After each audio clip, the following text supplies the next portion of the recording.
لیکن رب کی طرف سے نا موقع ملتا ہے، چلو تمہیں ایک موقع دیتے ہیں، چلو اپنے آپ کو کلیئر کر لو، تمہیں موقع دیتے ہیں۔ یا اللہ کیا کرے؟ کچھ بھی نہیں، آ کے نا سچے دل سے 2 رکعتیں پڑھ کے توبہ کرو، عرش کا مالک پچھلے سارے معاف کر دے۔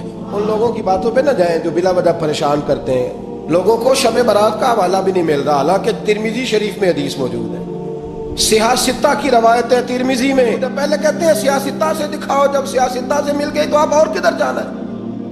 اور ابن ماجہ میں موجود ہے مولا علی کی روایت، اور ذرا ترتیب دیکھیے گا، یہ ترمذی کی حدیث ہے، اور امام ترمذی نے تو پورا باب باندھا ہے 15ویں شعبان پر، پورا باب۔ اب تمہاری مرضی ہے اگر تم نہیں بات کو سمجھنا چاہتے، لیکن میں نے پہلے بھی کہا تھا، پھر کہتا ہوں، اگر ہمیں کوئی شخص کہتا ہے کہ شب برات کو اٹھ کے نفل نہ پڑھو، تو بھائی نفل ہم نے پڑھنے اللہ کی رضا کے لیے، ہمیں کسی بندے سے ڈگری لینے کی ضرورت نہیں، نہ تو ہمارے اور رب کے درمیان معاذ اللہ کوئی وسیلہ ہے کہ تو کہے گا تو پڑھیں گے، جب دل کرے گا پڑھیں گے، اور جتنے دل کرے گا پڑھیں گے۔ ہم تو نفل کہہ رہے ہیں اس کو، ہم نے کب کہا ہے ضروری ہے تو عشاء پڑھ کے سو جائے، فجر تک سویا رہے، ہم اس کو گناہ گار نہیں کہہ رہے، لیکن یہ ضرور کہیں گے کہ گولڈن چانس مس کر دیا اس نے چانس مس کیا ہے، یہ تو اللہ کی رحمت کا موقع تھا۔ حضرت سیدہ عائشہ صدیقہ رضی اللہ تعالی عنہا ارشاد فرماتی ہیں کہ شعبان کی 15ویں رات تھی، یعنی شب برات کی رات، فرماتی ہیں شعبان کی 15ویں رات تھی، میں نے اچانک نظر ڈالی تو حضور میرے بستر میں تھے،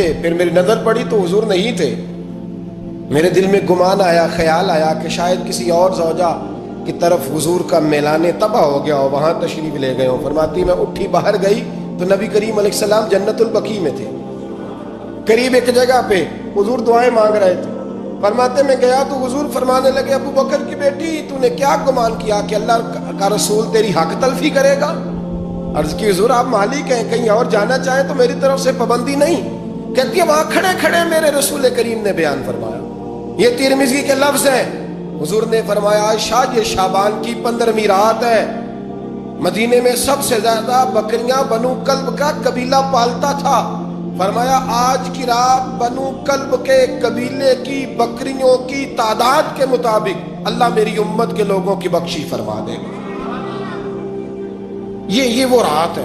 جناب عائشہ صدیقہ رضی اللہ تعالیٰ عنہ نے بات رات کو سنی تنہائی میں، نبی پاک سے رات کو تنہائی میں حضور سے سنی، سویرے جناب عائشہ نے کل امت کو بتائی۔ اگر یہ بات اہمیت والی نہ ہوتی تو بی بی صاحب آگے روایت کرتی، یہ کتابوں میں آتی، یہ لوگوں کو بتاتی۔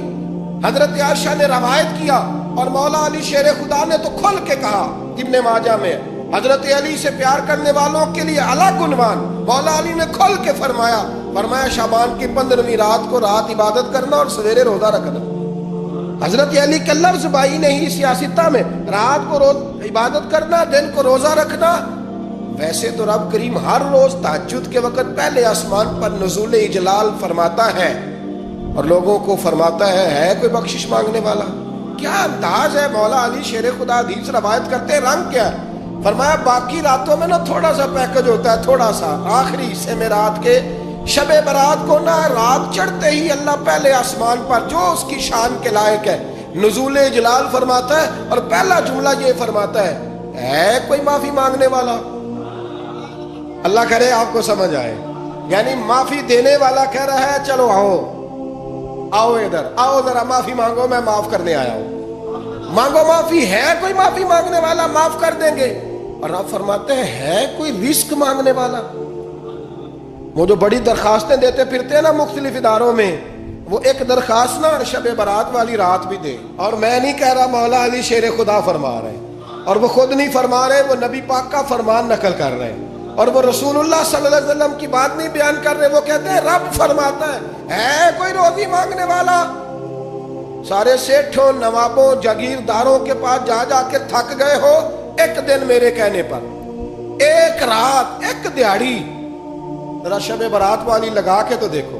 تو میرے رسول پاک علیہ السلام نے ہمیں یہ میسج دیا، پیغام دیا، فرمایا اس رات جو اولاد مانگے گا رب اسے بھی عطا فرمائے گا، اس رات جو اللہ سے بخشش مانگے گا اللہ اسے بھی دے گا، اس رات جو رب کریم سے عزت مانگے گا اللہ اسے بھی عطا کرے گا۔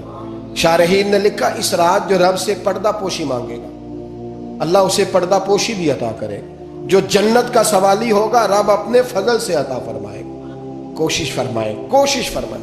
10 محرم کو ہمارے ہاں لوگ جاتے ہیں قبرستان، وہ کسی حدیث سے ثابت نہیں، میں منع نہیں کر رہا، جائیں 9 محرم کو جائیں، 10 کو جائیں، 11 کو جائیں، 8 کو جائیں، سفر میں جائیں، ربیع الاول میں جائیں، قبرستان میں جب بھی جائیں منع نہیں ہے، لیکن شب برات والی رات تو خود رسول کریم گئے ہیں نا قبرستان۔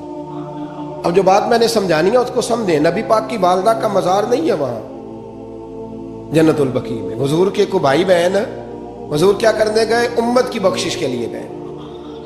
شب برات کی رات لالچی نہ بنے کہ صرف میں نے اپنے لیے روزی مانگنی ہے، کل امت کے لیے مانگے، رب کریم سے مانگے، اپنے بھائی کے لیے مانگے، اپنی بہن کے لیے مانگے، اپنے بیٹے کے لیے مانگے، اپنی بیٹی کے لیے مانگے، اللہ کریم یہ مانگنے کی رات ہے۔ پچھلی راتی رحمت رب دی کرے بلند آوازہ، بخشش منگن وارے کارن کھلا جے دروازہ۔